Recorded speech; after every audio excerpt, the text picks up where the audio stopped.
حضور علیہ الصلوۃ والسلام نے ارشاد فرمایا، گزارے کے رزق کے حوالے سے ایک قابل رشک حدیث ہے۔ میں یہ حدیث بہت دیر سے پڑھی، کاش کہ میں اس حدیث کو بچپن میں پڑھ لیا ہوتا۔ حضرت ابو امامہ رضی اللہ تعالیٰ عنہ روایت کرتے ہیں، یعنی نبی صلی اللہ علیہ وسلم حضور علیہ السلام سے مروی ہے، قال اغبط اولیائی اندی لمومن خفیف الحاظ ذو حظ من الصلاۃ۔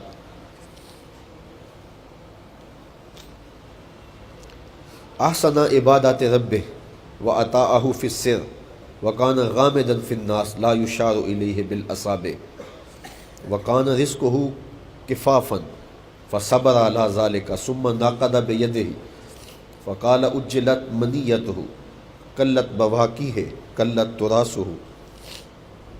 رواہ احمد و ترمذی و ابن ماجہ۔ حضور نے فرمایا، حضرت ابو امامہ الباہلی سے روایت ہے، حضور نے ارشاد فرمایا، میرے دوستوں میں سے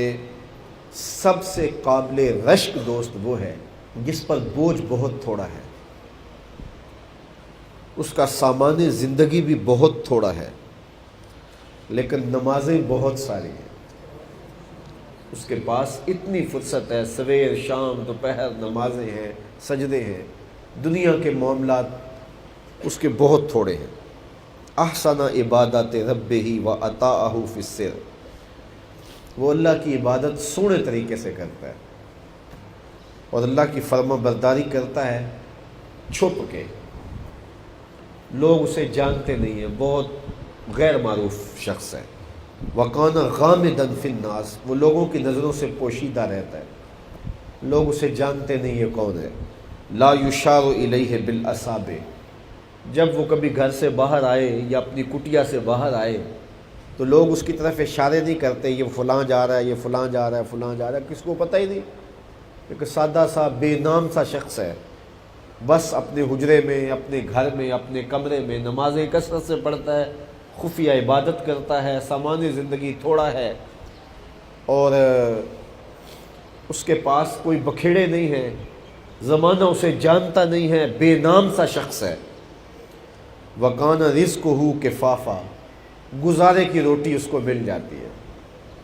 وقت پہ 2 ٹائم کا کھانا اس کو مل جاتا ہے۔ فَصَبَرَ عَلَى ذَلِكَ، اور وہ اس پہ صبر کرتا ہے، شکر ہے مالک مجھے 2 وقت کا کھانا مل گیا۔ ثم نقض بیدہ، پھر حضور نے ایسے چٹکی بجائی، فقال، اور فرمایا، اجلت منیتہ، اس کو موت بھی ایسے ہی آئی، اس کو موت بھی ایسے ہی آئی، لمبی زندگی بھی نہیں جیا۔ قلت بواکی ہے،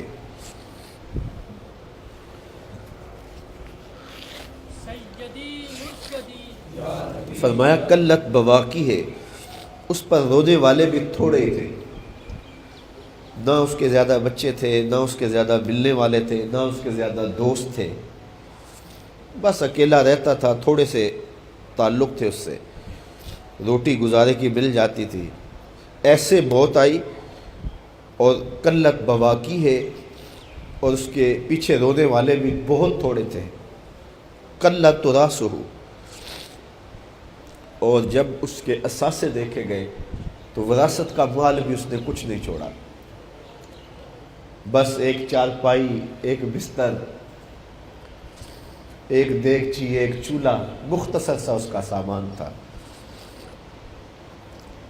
حضور نے ارشاد فرمایا، میرے دوستوں میں سے قابل رشک دوست دیکھنا ہے تو یہ اس کا جنازہ جا رہا ہے، دونوں جہاں تیری محبت میں ہار کے وہ جا رہا ہے کوئی شب غم گزار کے۔ تو کہا میرے دوستوں میں سب سے قابل رشک دوست یہ ہے۔